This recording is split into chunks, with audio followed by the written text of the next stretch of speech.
session with all your permission. And in the traditional Indian way, we thought we'll start with welcoming the panelists here, and then we'll dive straight into the session.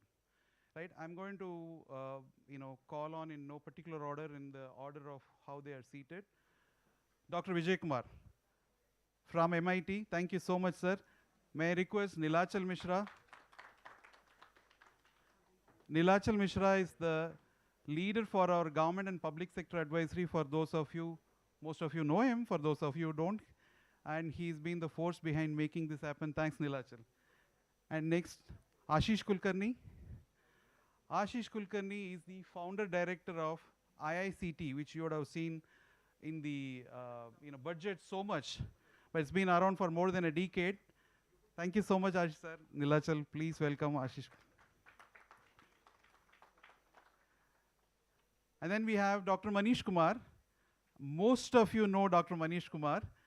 Manish Kumar is the, he was earlier the managing director of NSDC, and he was also with the administrative services. Thank you for coming in, sir. Manish Kumar, as we go, I'm learning a lot of what he is doing every day. Thank you so much, sir. Shankar Marwada. Mr. Shankar Marwada, as you know, is the founder of XSTEP Foundation. Much of his work is something that is impacting us every day. Who can forget Aadhaar? Thank you so much, sir. Thank you for being here.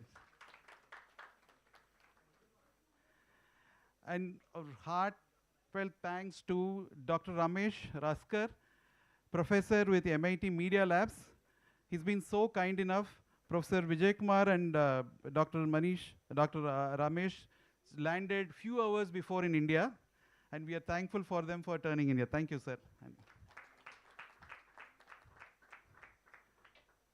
And it kind of puts us to shame, like they're so bright and nice after, hardly an hour or two of sleep.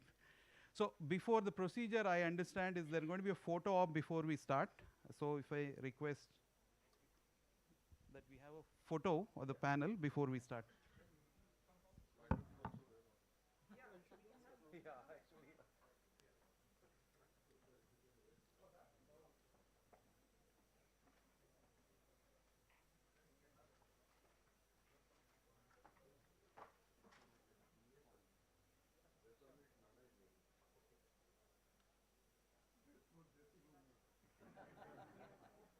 Let me also do the honors.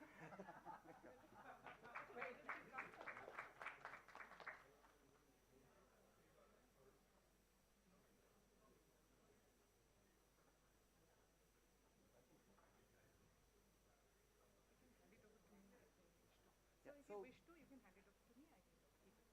She's got a nice packing where she will get this up. Thank you. Check.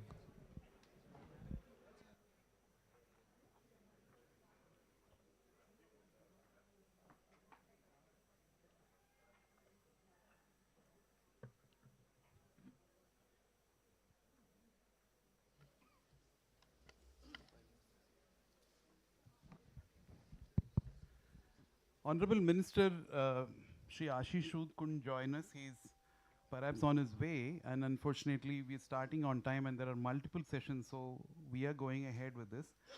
But rest of the profiles, I'm sure you had an opportunity to look at them. Because we have only 55 minutes, we are not spending time in introducing them in detail. What I was afraid is if I start introducing, that will take more than an hour, each one of them separately. So with all your permission, sir, maybe we'll not get detailed into the introduction and your words will speak louder. So we'll start without further ado in terms of why we are here and what we are doing. And in the next 55 minutes or so, we're going to have a round of discussions amongst us. And then we thought of also having a round with the audience here.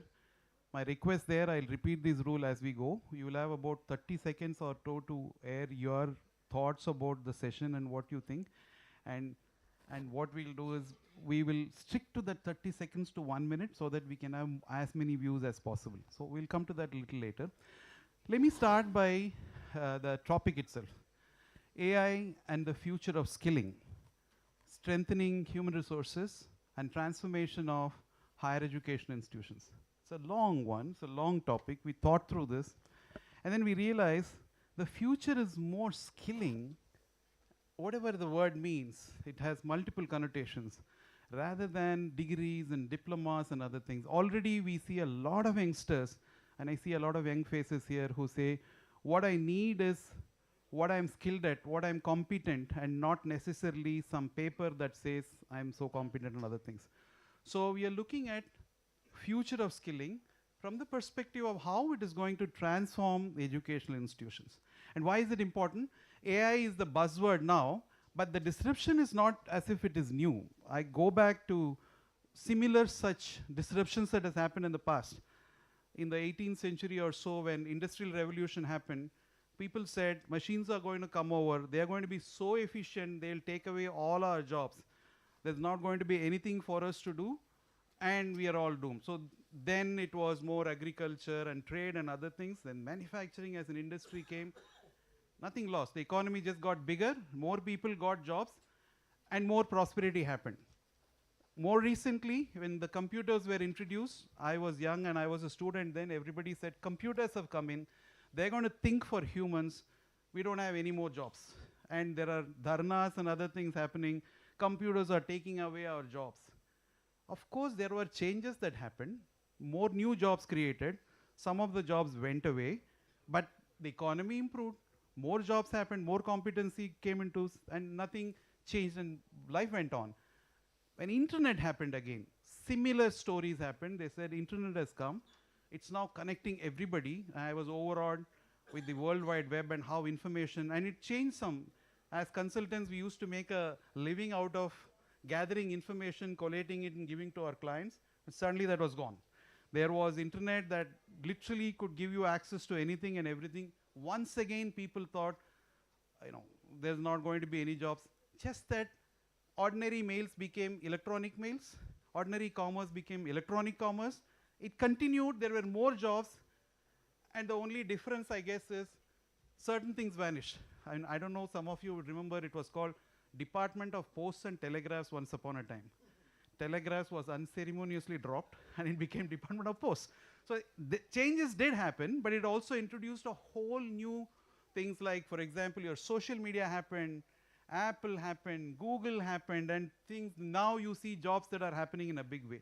So why I'm saying this, artificial intelligence is one such big disruption that has come in. Once again, people are saying, here is something that has come that is so disruptive, it can do things faster. What we did in days, it can do in minutes. Is there any role for us? Are there going to be anything left out for humans? My suspicion is it's going to create new industries like it did in the past. It's going to create new competencies. The economies are only going to get better and bigger. And here we are going to discuss, if this is the scenario, what are our educational institutions going to do? Human resources are going to be crucial for somebody to succeed in this post-AI world. Are we ready? Are our educational institutions ready? Or should we do something? Like, for example, we had this new course called computer applications. There were bachelors of computer applications and masters of computer applications that happened just because there was a new disruption that happened. Are we looking at new courses, new formats, new pedagogy? How is it going to evolve? With that as the backdrop, our panelists here come from very different backgrounds. They are academicians, tenured academicians who kind of define how education is going to happen. There are people who predicted how things have happened. And there are people amongst the panelists who created this new industry basis this, who've been part of this, making things happen. And digital public good as a norm was introduced by somebody in the panel today who is going to speak more about this. With that, I'm going to go straight into the panel. I'm going to request Dr. Vijay Kumar to share, to open with his thoughts on. He's been a pioneer in these new models of education. Online education in MIT many years back was some of his thought, and I know there are many other things that he's going to share with us. I'm going to request you, sir, that if you can share some of your views on not just what's going to change, but perhaps what are things that don't change in your perspective. Thank you, Nana. This should be okay. I work at MIT, I know how to switch these on. Good morning, and thank you, Nana, really for inviting me and putting me together with this very illustrious group of people. And thank you all for being here. I will, share some perspectives. Offhand, I'll tell you that I like to, as an educator, as an educationist, I want to put AI in the context of educational change. And so there'll be more about educational change than actually about AI, and there's lots of stuff about AI, and we'll hear some very interesting things. The other thing that you mentioned, in terms of predicting in the future, I do like to remember and remind people that I'm actually, by preparation, an educational futurist, and one of the things that we did as a futurist was that we don't predict the future, we make it possible for others to realize preferred futures. So that's the business that we certainly are in as educators, and we hope all of us are in. And the thing that, and Nana and I were talking about this in advance for some weeks now, about this topic, not necessarily for this, and he said, what do we keep? This is a little plug, I am in the process of, with my colleague Lana Cook at MIT, process of writing a second book, and it's called Invariance and Innovation, essentially saying, look, with all the educational innovation at MIT, I've been there for 30 years, are there some core beliefs, principles, practice, values that we really latch on to, hang on, that drive this, even that help us navigate change? What is it that we keep as we keep changing things for the future? But the thing that I talk about a lot is, and I believe this new world both has the affordances to address and the need to address is quality at scale. So that's the dimension I want to bring. And what I want to do is say a little bit about what do I mean quality and what do I mean by scale in this context. So I'll just give you a little brief history of the future. In 1999, MIT launched something called OpenCourseware, many of you know. It was making the content of all its courses available for free to the world. What is interesting is what was going on at that time. We were actually trying to figure out how do we engage in distance education. Now, as Nana was saying, there have been these cycles. What do we do with distance education? How do we take this MIT learning experience and extend it to audiences that we typically don't serve outside, and so how do we scale it? And at that time, some of you might know there were lots of initiatives for taking content and commercializing content and stuff. And our is to operate something called the Council on Education Technology. Our faculty, my colleagues, our leadership said, look, if you want to extend value, we have to know what this value is about. What is the essential value proposition, quality proposition of MIT education? And we use some very typical words like intensity and drinking from the fire hose, words that you will recognize. And I said, no, what does it really mean? And we said, look, there are some things that we care about. We care a lot about active learning. We care about, in fact, we use terms like minds-on, hands-on, learning. MIT's logo says men's at Manus, mind and hand. Of course, we've had in mind, hand, and heart now, to bring in the compassion element. But active learning meant a lot. And the fusion of sort of analytical rigor with practical engagement to solve hard problems. And that you will see across the MIT curriculum. And we said, this is what we do. And at that time, circa 1999, we only knew how to do that in face-to-face experiences, on-site experiences, right? Because education like this is a contact sport, and it's also a team sport, right? So we did that. And so we said the only honest thing to do at that time to scale, because we know only how to do this over here, is to take a picture of everything that we do and share it with the world. That's how we are going to scale this. And it was a statement in humility, because we said, this is not an MIT education, it is a publishing of MIT educational resources. And that's how we are sharing. It was used as supplement, it was used, so scale meant and was exercised in that way at that time. But it was, to your point about this stage that we are here in, these are forcing functions like today's AI or disruptive force. to really reflect on what is it that we care about, what do we mean for the new skill economy, what is it that we want in terms of foundational competencies, etc., as we prepare learners, and I'm saying learners for another reason. By the way, scale at that time, as you all know, much has changed now. Nowadays, we have very, very complex, hard problems in society. We talk about climate, we talk about AI, there's all kinds of upheavals, and health.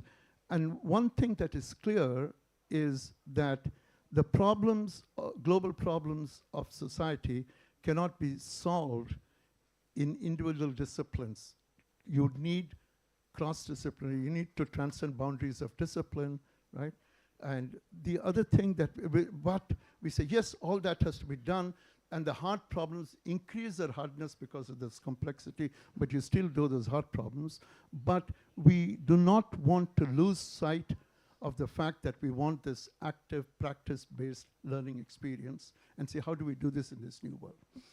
The thing about scale is very interesting. 1999, we took all this thing. It was almost like there was a homogeneous market out there. We'll take this, and it's like the McDonald metrics. We'll just distribute this to millions of people. And OpenCourseWare has been accessed by millions of learners around the world over the years. But something has changed now. Now we say that, look, if you look at your learners, they come with different aspirations, they come with different motivations, they come with different preparation, they come for upskilling, they come at during various stages in their career. They're not your traditional 17-year-olds, they're adult learners. So suddenly you find that scale does not mean taking one thing and distributing it to millions, but means taking one thing, taking many things and giving it to many different kinds of people. I like to joke with my colleagues at MIT, saying that scale is not a scalar, it's a vector. It's got magnitude and direction now, which increases the complexity. So it's these, and it seems daunting, the complexity of hard problems, and we believe that. We see that in various programs at MIT. 2 years ago, I was sitting here doing Day of AI. We're launching Day of AI. You'll see that the kinds of problems that are picked by the students themselves to do are problems that they care about, problems that are relevant, and problems that they feel they can contribute to society for, right? So that's the doing part, and they want to come up with real solutions. Now, but the scale dimensions come, and then you say, my God, this is daunting. And this is where I will sort of taper it down, which is, it's daunting, but not just because I'm a perennial optimist, but we have lots of good things on the supply side. We've got some assets, okay? We've got learning science. We have learned a lot about learning, about how people learn, about learning curves, forgetting curves, so that we can actually create differentiated pathways for learning, right? But how do you scale that? AI. So we have learned a lot about learning science, which is an asset on the supply side. We've also got new affordances of technology, particularly AI. We can do formative testing, we can provide guided pathways so that we can actually meet the needs of large numbers of people for different kinds of things. And there is a third thing, which is we actually have an ecosystem that we engage much more with. So we actually look at partnerships amongst institutions, amongst groups, with industry. With these three things, we can really address this new definition of scale and the new complexity. But in all this, I think we at least this is what, and I'm sorry, but I have to give you one last thing. We started just as a bookend. We had started with OpenCourseWare. Today, what we have done is launched a platform which, during the course I'll tell you, called Universal AI. This is and this is a set of modular courses for foundational AI learning, right? Modular interactive courses. And then another layer of domain-related AI verticals, AI for topics in health, like precision medicine, AI for manufacturing. So the foundational courses, this has just been launched in spring. Our intent is to reach 1 billion learners. Certainly it is the intent of Dimitris Bertsimas, who's been leading this initiative in open learning.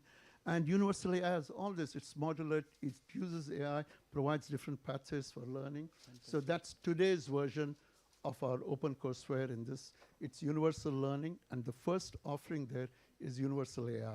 Thank you so much. Thanks, doctor. Thank you so much. Exactly. Yeah. That is precisely what we need, quality at scale. And you also said the art of forgetting. Maybe we need to unlearn a lot before we relearn. And what you said sounds music, because billion learners, you have all of them here. In fact, more.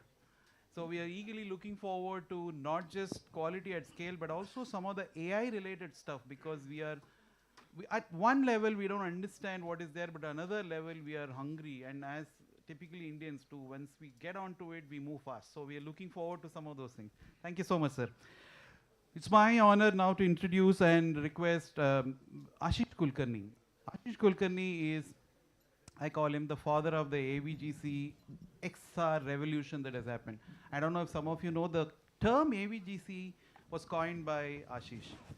Not today, decades back. And I realized it was before even what we thought that word existed. So animation, visual effects, gaming, comics, and extreme reality are now are some part of our life. Extended reality. Extended reality are part of our life. And recently in the budgets, you would have read about this new institute called Indian Institute of Creative Technologies. And that is something that Ashish is the founding director and also somebody who's been envisioning this for many years. Ashish, we would like to turn to you, and also, by the way, entertainment is a sector, obviously, and entertainment has seen a lot of changes, like from the theater days to gaming and the visual effects. Now it's immersive experience, I understand.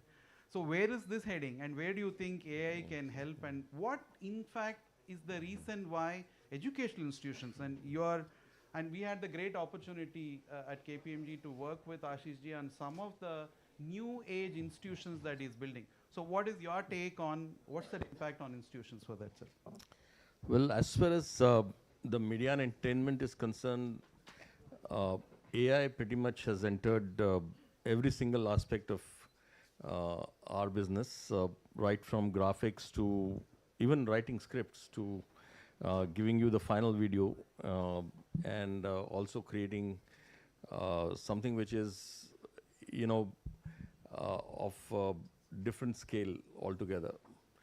Nevertheless, the thing is, few of the challenges that I see as we design curriculums for the new age storytellers is that every semester will have to be a different semester as you define it.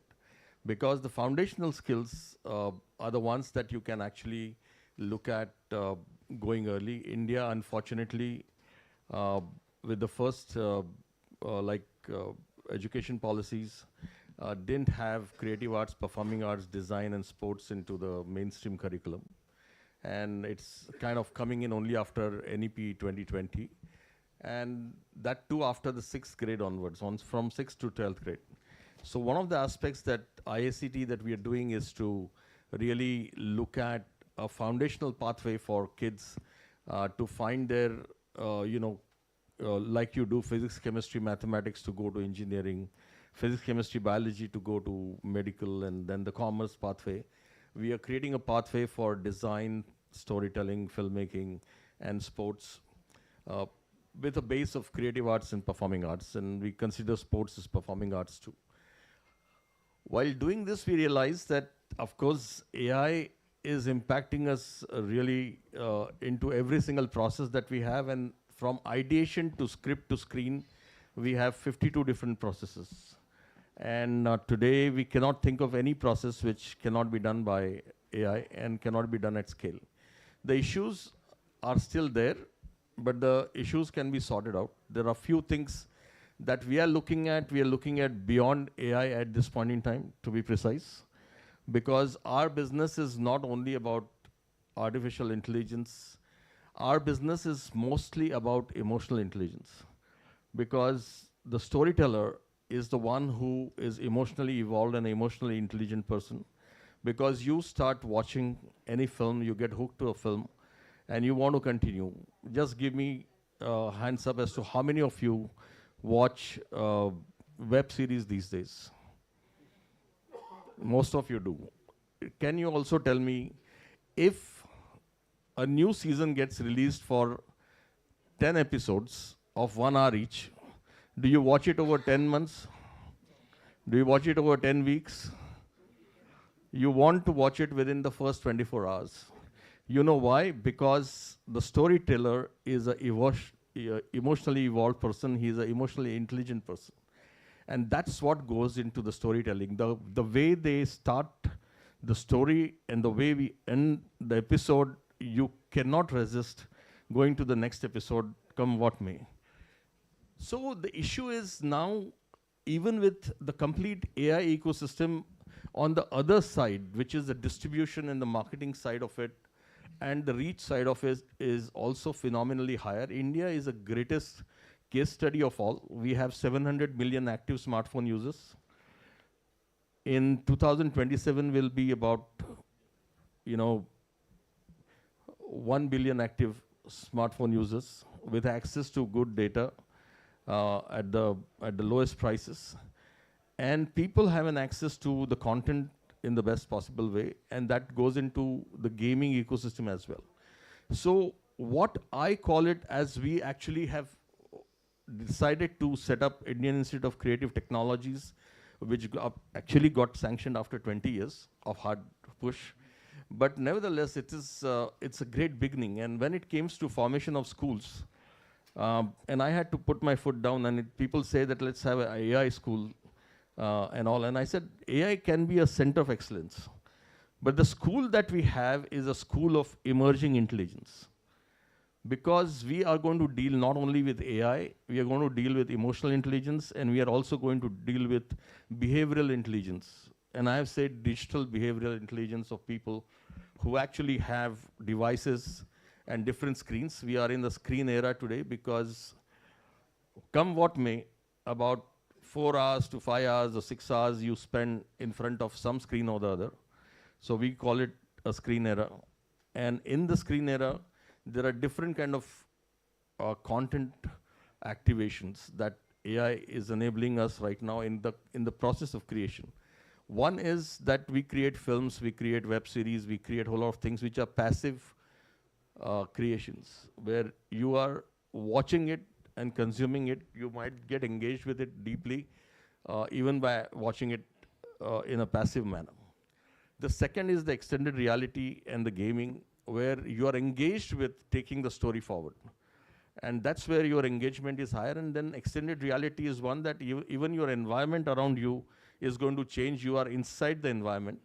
And that's the emerging storytelling at this point in time.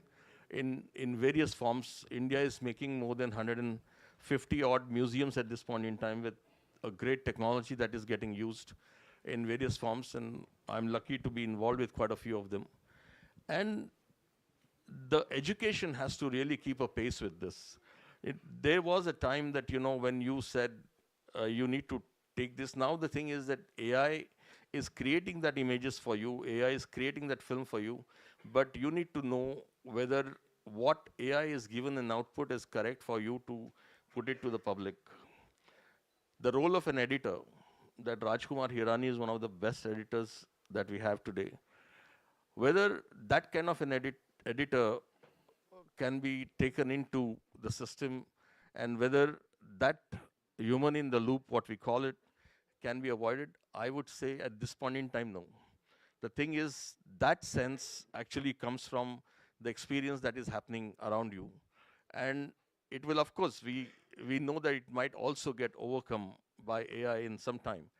But the foundational skills for the kids are very important, and that's why we are saying starting early in life is very important for the kids to understand what is the grammar of storytelling, and we need to prepare them from the 6th grade to the 12th grade. That's what this budget talked about, that we are going to impact it with 15,000 schools to start with. We also had a meeting with Utter Tinkering Labs. They are 10,000 right now. They are going to be 50,000 more labs being set up. And we just had a workshop on the 12th in Delhi. And Deepakji told us that 50,000 are the new ones which are coming in, and we would like to really see that the creative arts, performing arts is a part of it. Another question, what is going to be enabling for you is, how many of you wanted to learn music in your life? Can you raise your hands, please? And how many of you tried learning music? And how many of you are continuing with it?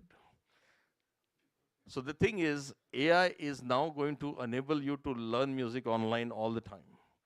And we have two people sitting here, Lauren and Aubrey, who have created Lauren Music Academy .ai, and they have actually now creating this for the thing, and we are taking them to all the schools and the universities, and it's an amazing platform that has been created, and I'm very proud that this platform has come out of India, and it's going to enable people to learn creative arts and performing arts at whatever ages and at whatever time that they get on whatever devices that they can actually be. So the challenge for the skilling ecosystem is to constantly look at your curriculums, where it's the school curriculum or the higher education. Because of AI, you need to have a balance of foundational skills have to be there at one layer, because the grammar has to be taught to them. The issue is that when it comes to the implementation, and our industry is impacted by the digital ecosystem very strongly, they need to constantly be updated with the latest technology, and the outputs are in the latest technology as the consumers actually consume the content through that. And that's why every semester will have to be redefined as you go forward. It's going to be a Herculean task for all Every educational semester? system. Yeah, absolutely, because what you teach in the first semester, that cannot be relevant for many things in the second semester. And I think that's the challenge that I foresee in time to come. And you will have to be updated with the whole thing so that the students can actually find their way Thank you. more strongly and well-informed way. Thanks, Ashish. Thank you so much. A big round of applause, please. I know the future is not scary, very exciting actually, but at a foundational level makes a lot of sense. Thank you so much for sharing your thoughts. Let me turn to Dr. Manish Kumar. Manish Kumar has multiple avatars. Apart from his administrative services career and what he did for NSDC, he's now a part-time academician. He's an author, he's a writer, and he advises institutions like World Bank. But what I'm very, very curious and interested is how he is trying to use AI to help higher education institutions in their journey. Right? To quote him, says the goal that he has is to equip leadership with the strategic skills to transition from a factory model of education to an adaptive AI integrated pedagogy. Sir, may I request you to share your thoughts on that, please? Thank you very much. So I'll be speaking from a perspective of economics and more of institutional economics perspective on how I look at education and AI. And what I find is if you look at it from a perspective of the past, education and industry more or less grew together. So when we had Industry 1.0, we had education 1.0. That's way back in 1760s.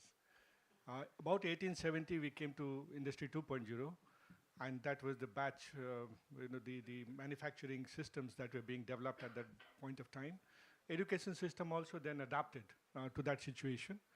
Over time, in about last 100, 150 years, I think the industry has really accelerated off late very, very speedily. So you'll find we are at Industry 4.0. The education still at Education 2.0.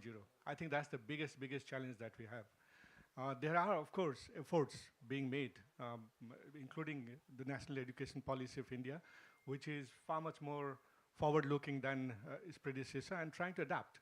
But I guess one of the challenges which comes is the desire for predictability and the desire for stability within the educational system, and the fear among people that how much change can you really adapt to. So therefore, there is a lag there, quite obviously. And I think this is important to be aware of that particular aspect, that there is a forward move of industry which you cannot stop, and with artificial intelligence is really, really cracking ahead. It's one of those technology which is called the general purpose technology, AI. Same as internet. We had the steam power in the past. There has been electricity in the past. So there are not too many general purpose technology, maybe about 5 of them in last 200-300 years. The earliest one being wheel, as people often say as an example, that these are ones which changes the foundation of how human civilization operates, how you think, how you interact, how you behave with each other. And that's one of the things which has come latest is AI. And we are not going to go back on that. simply by the force of technology that has come in. It's a question of how quick we adapt, how well we adapt. So I think this is one aspect of it. Coming to the educational part of it, that how should we now relate to the world, I think there are a few very important aspects of it. One is the fact that industry demands certain competencies. And if we continue the old style, it's often very expensive education.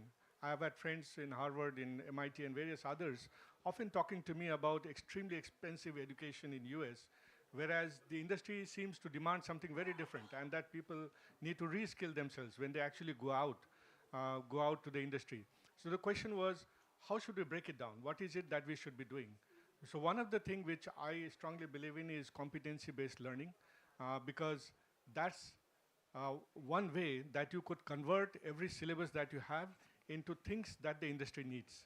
How do you convert a syllabus into competencies that is actually demanded by the industry? And you need to, I think, map that on a continuous basis, because my discussion with industry often also has led me to understand that there's so much change happening in the industry that they themselves are not aware how things will change next year.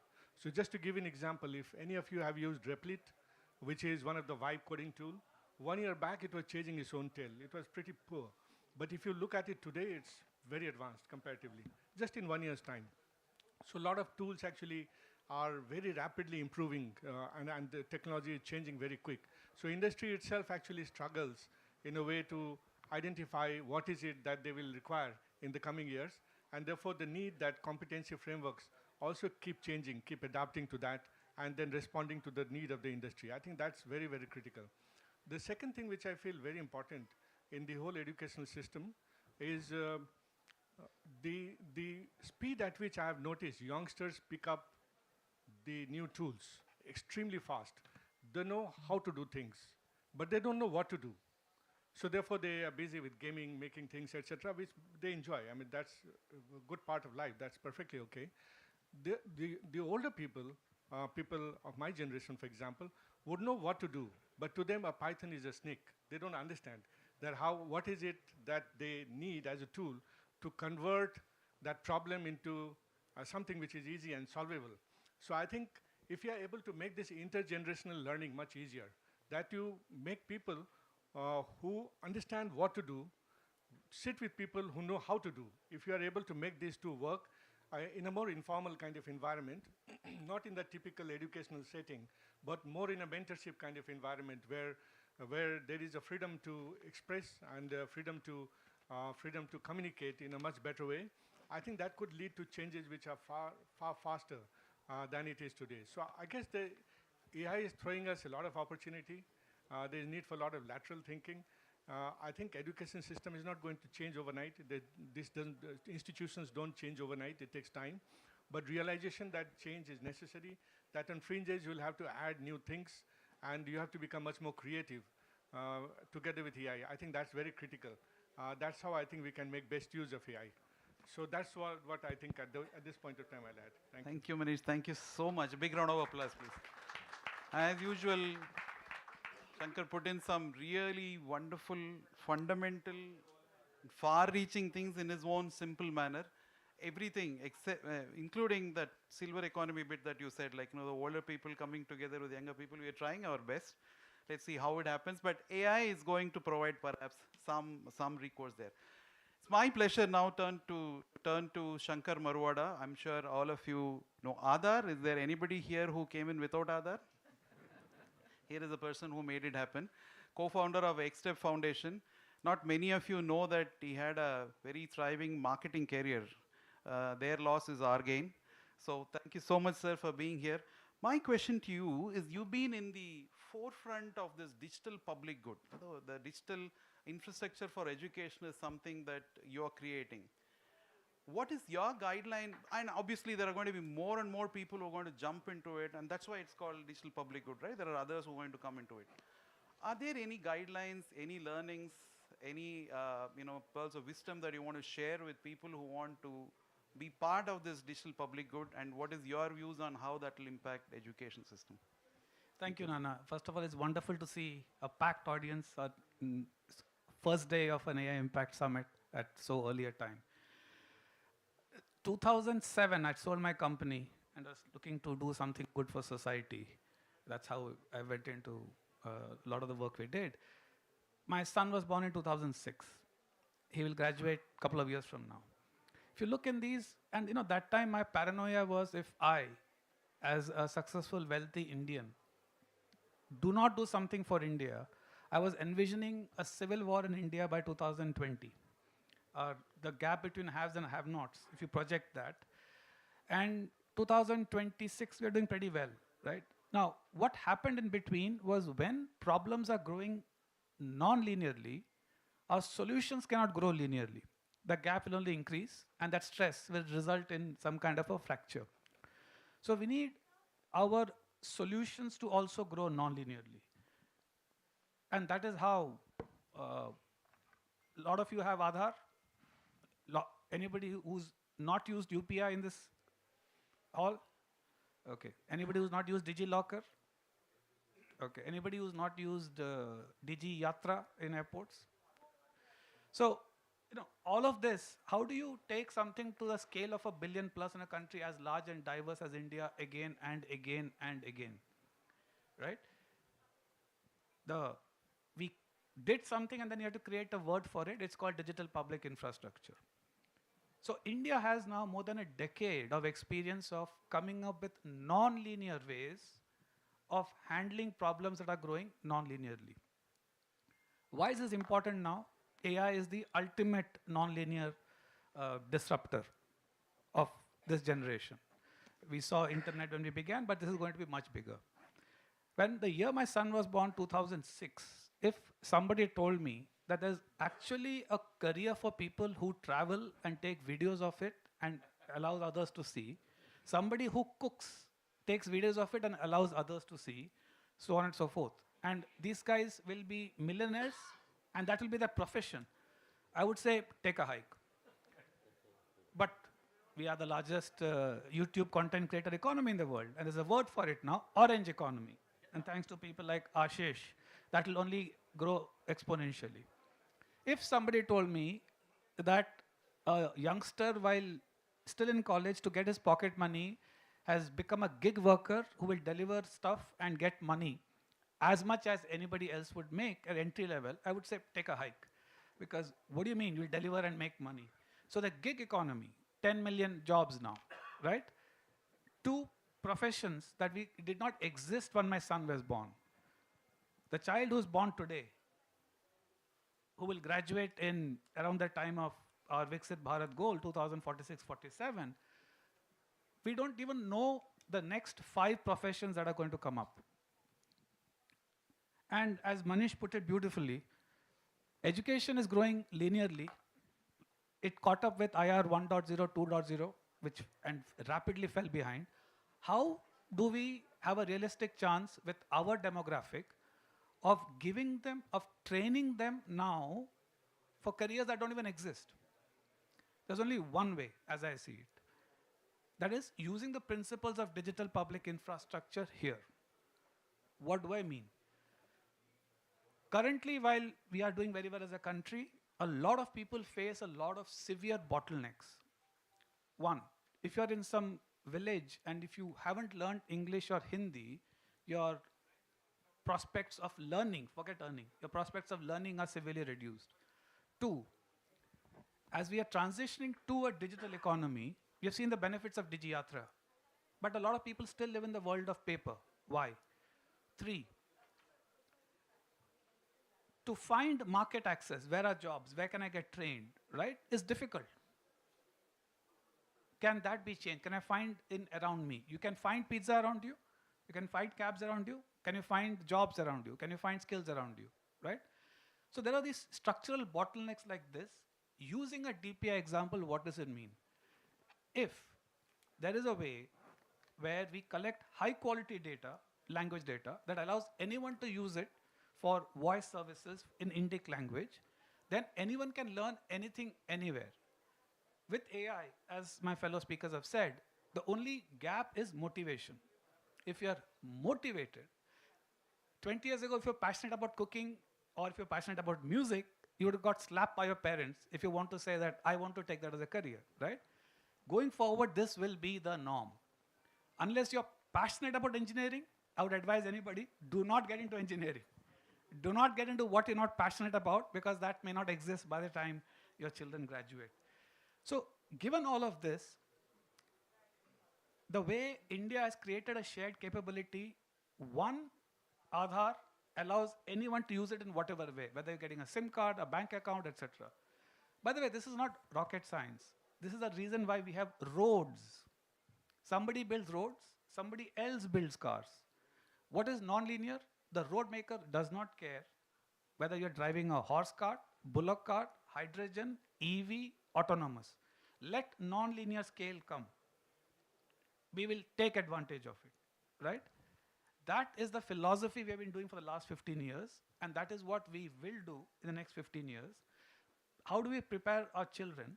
The answer is, we cannot prepare them. The markets will ask specific skills. At that point, we give them the basic competencies, and the human competencies and sensitivities are much more important, and NEP is doing a good job of that. The child will figure out what they're good in, what they're motivated to, and they'll have all facilities around them to learn. There will be local experts, like the way IT industry did not exist 4 decades ago, right? Then you had Apple and AppTech and all of these guys come and set it up.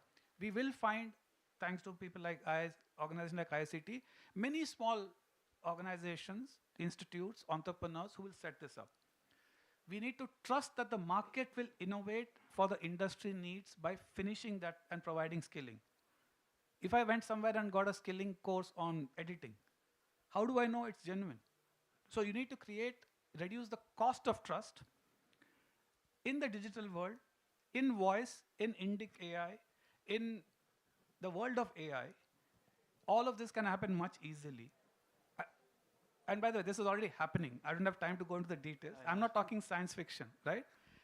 And it is not going to be science fiction when I end by saying that in 2025, when Rajni from Barabanki is dreaming of doing research on biothermal something, she will do it in Marathi by talking to some agent who will do the best research, because by then our data centers and AI would have progressed to the level of Nobel scientists. So imagine you have a data center full of Nobel scientists, right? What can Rajni do with her? We cannot even begin to, cannot even imagine now. But we have to have the belief that working backwards from those specific stories like a Rajni, like a 72-year-old Amma, who's sharing her general wisdom and also making money, right? If you start with those use cases and work back and use the philosophy of create roads, technology will come. And what's the equivalent of roads for establishing trust, verifiable credentials? The equivalent of allowing anyone to learn, voice, Indic AI. All of these are being built as infrastructure. Blue dot. You can find a pizza, you can find a car, can you find a job? A girl child has to go and search for scholarship. Why? Can the scholarship find the girl child? All possible, all happening, right? Wow. This is being built as infrastructure so that anyone can innovate on top and build their apps, and not as thing. That, I think, is also not even future, it's happening. Yeah, and also some way how 2026 India is different from 2009 when we started working on Aadhaar, right? The world is looking up to India to see how India handles it, because when India will finally solve it for a country of 1.5 billion, the world will learn from it and reapply in their world. I think that is what is exciting for me. Thank you so much. And part of it is happening here. A big round of applause. And in some sense, that science fiction magic happened with UPI. Yeah. There are days that and many of us here have moved around without money in our purse, and that happened thanks to this. Thank you. I'll tell you the story. This tea seller was asking when we had a bunch of foreigners in G20 coming and seeing UPI. He's saying, sir, what's the big deal about this? Right? I had to tell him, in their country, this is not there. This is magical for them. So I don't understand. So the magical technology, when it becomes boring and invisible, that is when it can serve a billion. Absolutely well said. Absolutely well said. Like, the trick is not just the technology, but making it ubiquitous, making it invisible and at scale. and making it reliable. And we've not heard of frauds happening in such a big round of applause, and thank you so much. Digital public could each one of it explain. So it's my pleasure now, sir. I mean, this has been a wonderful forum. Thank you so much. Professor Ramesh Raskar has come, like I said, few hours before he's landed. Thank you so much, sir. He's also the head of MIT's Media Lab, especially in certain areas, which is going to talk about more. But I was more intrigued about the distributed technologies in AI that you're working, where you're talking about agents, multiple agents, and you're empowering them. How are they going to work in tandem? And how is education institutions going to benefit out of this?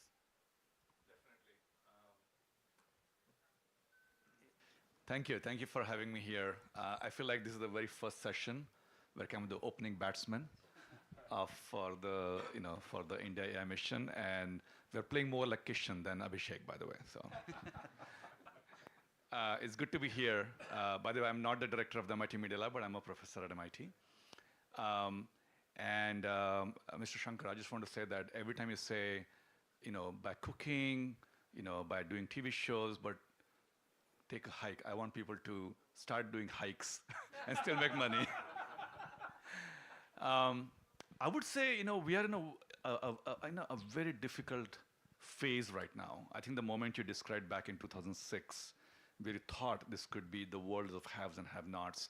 I'm really glad you brought that up because many of us are probably feeling that way. How many of you here are excited about AI? And how many of you are really scared? And how about both? Right? And so I think, I think that's the moment. It's like 20 years later, we are in the same moment. And the reason for that is we all think we are in a kind of the factory phase of AI, which is some 4 or 5 companies will build AI, and we're just downstream and will use it. And the worry all of us have is that there'll be exactly one math teacher for the whole world. There'll be exactly one diabetic expert for the whole world. And everybody else is just going to be taking those AI as master and become slave. So we're going to move into this, I would call intelligence slavery, where even if people don't lose their jobs, there'll be soulless, heartless jobs where all they are doing is using this AI and delivering it. A math teacher's delivering it to her student, and so on. So that's the risk we move in. And this is what happened in the Industrial Revolution as well, where the machines became the masters and the employees were just the slaves, working very unsafe conditions. But that's because we're in the factory mode of AI, because it's so expensive, very high capex, a lot of data, $100 million salaries, nuclear power plants, and so on. But fortunately, we're moving away from it to the garage era of AI, where many of us can build our own AI models, and start serving, which is good, but not millions of them, maybe a few hundred. But very soon, we will be in the bazaar model of AI, bazaar era of AI, where any one of us can create our own AI models, train our own AI models, and becomes part of our livelihood, and become parts of our pride, our identity of who we are.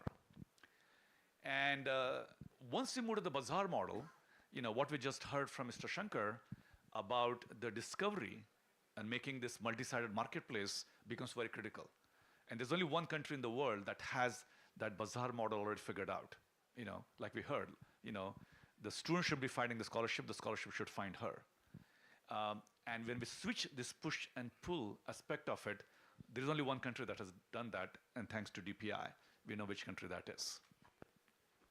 So we need to kind of switch as quickly as we can to the bazaar model to avoid getting to the dystopian world where we only have this one, master models and we're just downstream for it.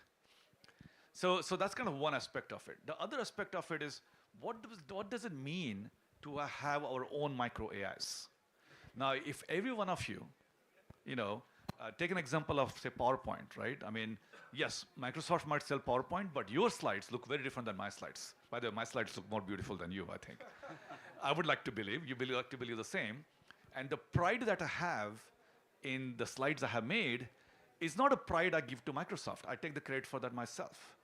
And we want to live in a similar world where the AI, micro AIs that each of us create, let's call them AI agents, the AI agents each of us create will be our representatives, our digital representatives, our Doot, our messenger, our envoy, and so on.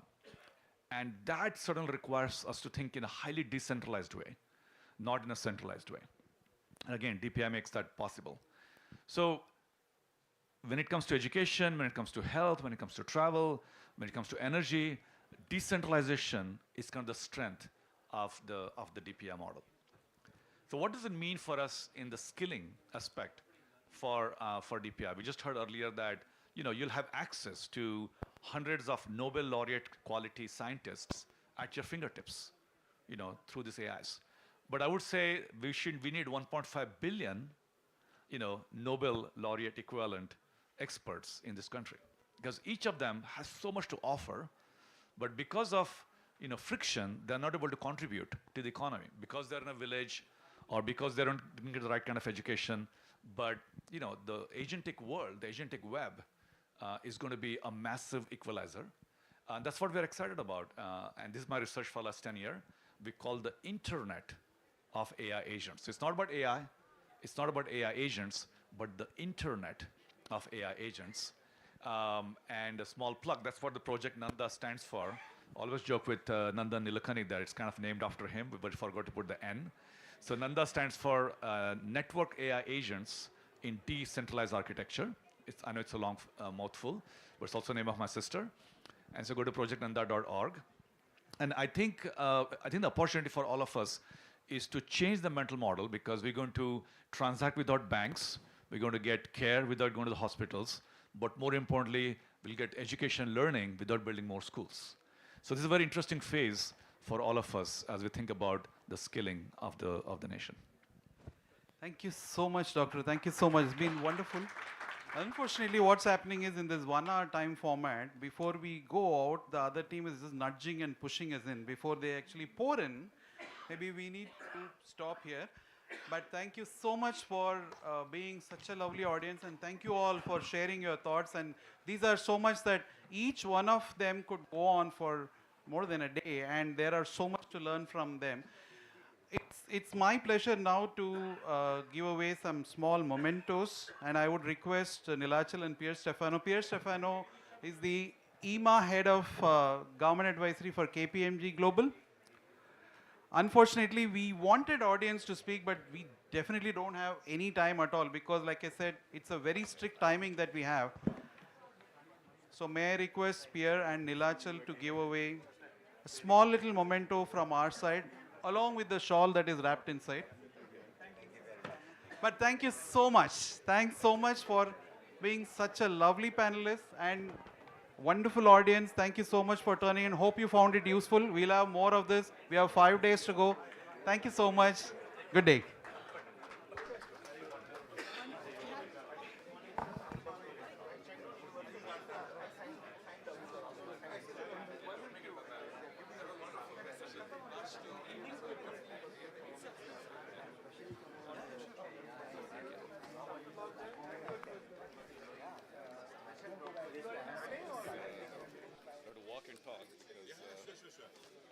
Session. Yeah. Let's get that as well.